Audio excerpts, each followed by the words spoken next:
Aujourd'hui, on va parler du régime paléo-végétarien, donc qui est le régime paléo sans les produits animaux type viande et parfois poisson. Ça peut être un régime qui peut être intéressant pour les personnes justement qui veulent prendre soin de leur santé, donc aller vers une alimentation santé, sans consommer de produits animaux, tout simplement parce qu'ils n'aiment pas ça ou parce qu'ils sont éthiquement opposés au fait de consommer des animaux. Donc sans juger les personnes qui vont dans ce sens-là, parce qu'on n'a pas à les juger, ça peut être possible et je vais vous expliquer dans cette vidéo les fondements du régime paléo-végétarien, comment vous allez pouvoir mettre ça en pratique concrètement, qu'est-ce qu'on peut consommer, qu'est-ce qu'il faut éviter, les astuces essentielles et on en parle donc tout de suite.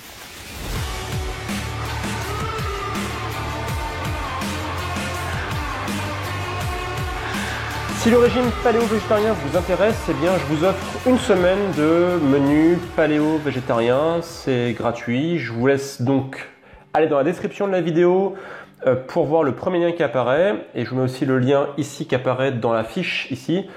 Je vous envoie une semaine de menu paléo-végétarien, comme ça vous aurez des idées pour ceux que ça intéresse et qui veulent démarrer ce menu-là. Alors le régime paléo-végétarien, qu'on peut aussi appeler PEGAN, P-E-G-A-N, voilà, on donne un nom à tout aujourd'hui. Est une alimentation qui est basée sur le régime paléo, donc qui vous savez est un régime santé, un régime qui prend soin de votre corps en apportant tous les micronutriments que vous avez besoin pour rester en bonne santé et qui va exclure les produits animaux de type viande et poisson.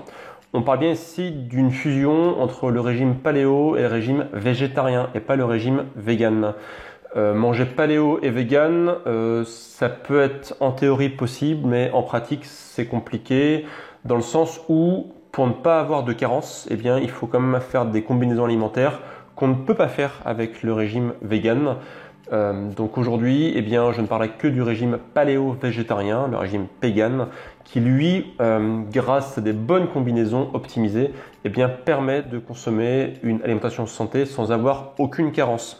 Le régime PEGAN peut être mis en place sans aucune carence, ce qui n'est pas forcément le cas pour une alimentation de type paléo plus vegan. Donc voilà, ça c'est un point important à savoir. Donc comme on parle ici de régime végétarien, ça veut dire qu'on va pouvoir consommer des produits indirectement issus des animaux, comme par exemple les œufs. Les œufs dans le régime PEGAN, régime paléo-végétarien, c'est ok parce que on ne tue pas un animal, on récolte le fruit, si je puis dire, de l'animal, mais c'est pas l'animal lui-même.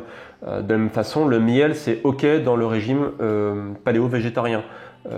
Les véganes, eux, ne consomment ni œufs ni miel parce que il part du principe qu'il y a eu exploitation d'un animal pour arriver à ce résultat-là. En consommant des produits issus des animaux mais pas d'animaux eux-mêmes, on va pouvoir du coup avoir tout ce qu'il faut comme micronutriments en faisant justement les bonnes combinaisons. Alors bien sûr, un régime paléo-végétarien va être consommé en très grande partie de végétaux, déjà que c'est une partie importante de l'alimentation paléo, mais sur un régime paléo-végétarien, ça en devient encore une partie des plus importantes.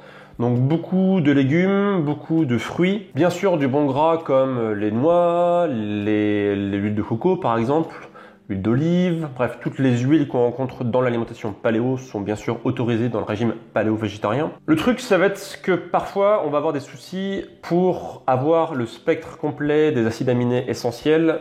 Lorsqu'on mange paléo-végétarien, on ne consomme pas de produits animaux, donc parfois ça peut poser souci dans le cas des protéines. Donc dans ce cas-là, on va autoriser dans une certaine mesure la consommation de produits comme le quinoa ou le sarrasin, qui permettent d'avoir un spectre beaucoup plus complet en termes justement d'acides aminés, puisque ces deux aliments ont les acides aminés essentiels pour pouvoir être en bonne santé. Pour avoir un spectre encore plus étendu de protéines, on va autoriser dans une certaine mesure les légumineuses, parce que vous savez qu'elles sont riches en protéines notamment.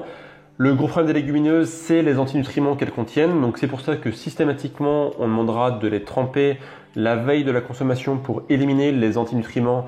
Ainsi, on aura les avantages sans les inconvénients. On pourra aussi inclure des aliments qui sont assez riches d'un point de vue glucidique, comme le riz ou les patates douces, parce que clairement, sur une alimentation paléo-végétarienne, pour avoir des bonnes sources de glucides en dehors des fruits, le but c'est pas manger, c'est pas se gaver de fruits non plus, ça peut être une très bonne occasion d'aller vers ces aliments qui sont relativement sains et qui permettent d'avoir des bonnes sources de glucides. Dans les aliments à éviter, on va avoir tous les aliments nativement interdits du régime paléo, comme les produits laitiers, les produits transformés, les céréales et bien sûr la viande. C'est évident. Après, pour les poissons, ça reste un débat. Certains incorporent en partie les poissons. On peut les appeler les paléo-pesco-végétariens. Voilà, ça peut être une solution aussi. Pour ceux qui sont 100% anti-consommation d'animal, dans ce cas-là, il faut exclure bien sûr viande et poisson, c'est évident. Donc clairement, c'est une alimentation qui est un peu plus compliquée que l'alimentation paléo et l'alimentation végétarienne, puisque du coup, il faut mixer deux mondes qui, de base, ne sont pas forcément faits pour s'entendre. Mais ça marche plutôt bien si on a les bonnes informations, si on a les bonnes notions essentielles et qu'on arrive à faire les bonnes combinaisons d'aliments, on peut avoir 100% des micronutriments, des acides aminés et des vitamines sans aucun souci. Donc le but c'est d'avoir aucune carence, car vous savez que lorsqu'on commence à avoir des carences, c'est le début des problèmes de santé. Les carences sont souvent des précurseurs à de nombreux problèmes qui apparaissent très progressivement, donc c'est pas ce qu'on veut. Donc on peut avoir une alimentation paléo-végétarienne sans carence, à condition de consommer les bons produits de qualité avec les bonnes combinaisons alimentaires, et ça marche plutôt bien. Pour être sûr d'avoir aucune carence, on peut aller vers une certaine complémentation, comme par exemple des oméga 3 ou du fer ou du zinc, car certains micronutriments sont vraiment très durs à obtenir sans produits animaux. Donc je parle notamment des oméga 3. Comme vous savez, il y a deux types d'oméga 3, les oméga 3 d'origine animale et les oméga 3 d'origine végétale. Et pour nous, êtres humains, l'assimilation se fait beaucoup mieux avec les oméga 3 d'origine animale. Les oméga 3 d'origine végétaux sont très peu transformés en bons oméga 3 utilisables par nous directement.